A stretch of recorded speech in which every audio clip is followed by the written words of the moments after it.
Hi guys, आप सबका स्वागत है ओझा नॉलेज पॉइंट चैनल में।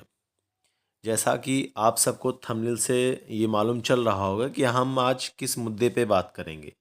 हमारा जो मेन फोकस है ये है कि जो सस्पेक्ट काउंसलिंग के बच्चे हैं उनका आगे क्या होगा और उनके साथ ऐसा क्यों हुआ।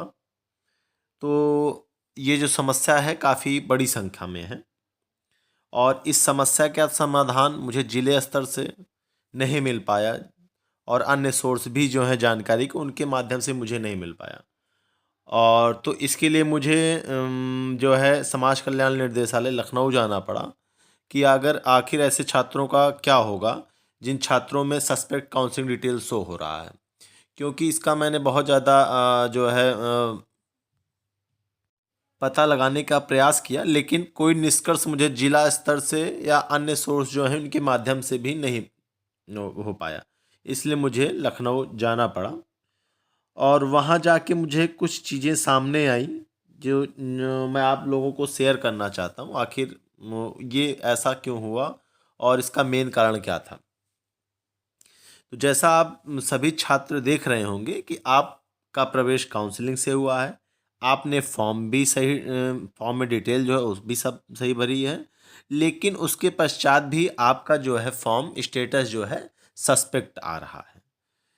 तो पहली चीज़ जो वहाँ पे सामने ये आई कि ये जो दिक्कत आ रही, जो समस्या बनी हुई है, ये एकेटीयू और जो बीटीयूपी, जो जिनका प्रवेश एकेटीयू के माध्यम से और बीटीयूपी के माध्यम से, मतलब जिन कोर्सों में प्रवेश एकेटीयू और बीटीयूपी के माध्यम से हुआ है, उन्हीं कोर्स के छात्रों में ये समस्या आ रही है।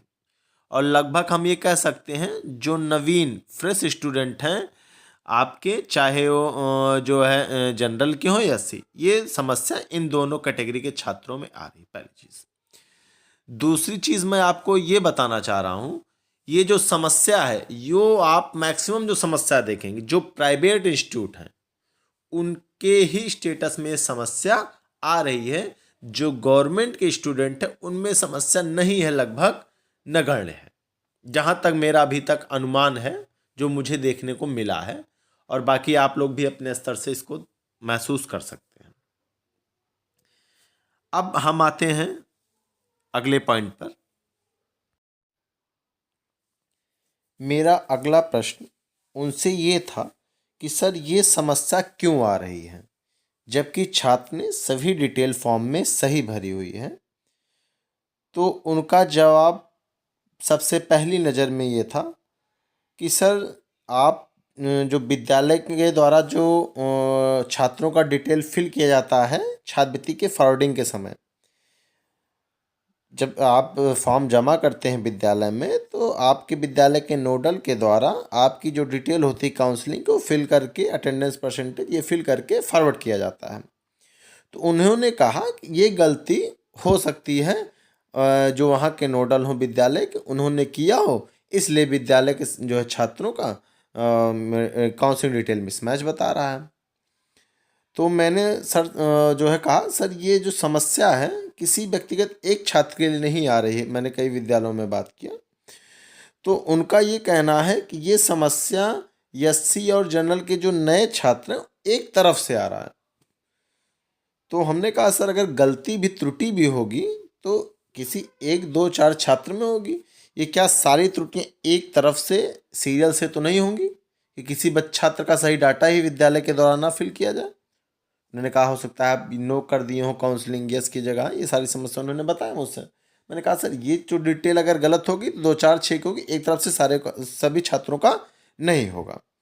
और क्या सर ये गलती क्या रिन्यूअल में नहीं हुई, क्योंकि रिन्यूअल का इस नहीं सस्पेक्ट काउंसलिंग नहीं आया, क्या संस्था के द्वारा रिन्यूअल में भी तो गलतियाँ हो सकती है एक आध दो में, वहाँ पे 100 में 100 सही हैं।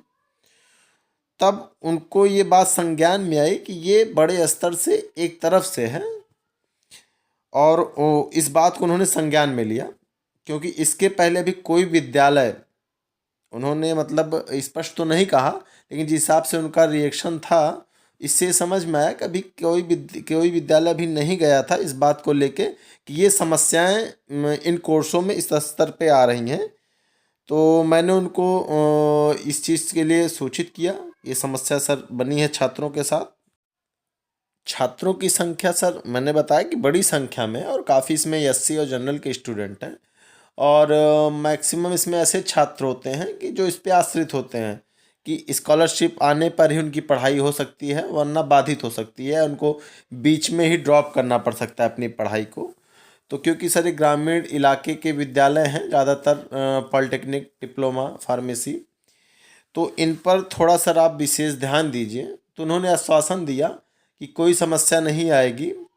और मैंने सर को ये भी बताया कि सर कभी कभी क्या होता है कि जिसमें काउंसलिंग का इशू होता है वो फॉर्म जिला स्तर से रिजेक्ट कर दिए जाते हैं, तो ऐसा छात्रों के साथ तो नहीं। उन्होंने बोला नहीं, आप बेफिक्र रहिए। इसके लिए उन्होंने बताया कि अब करना क्या है। हम मुख्य बात पे आते हैं कि अब आपको करना क्या है।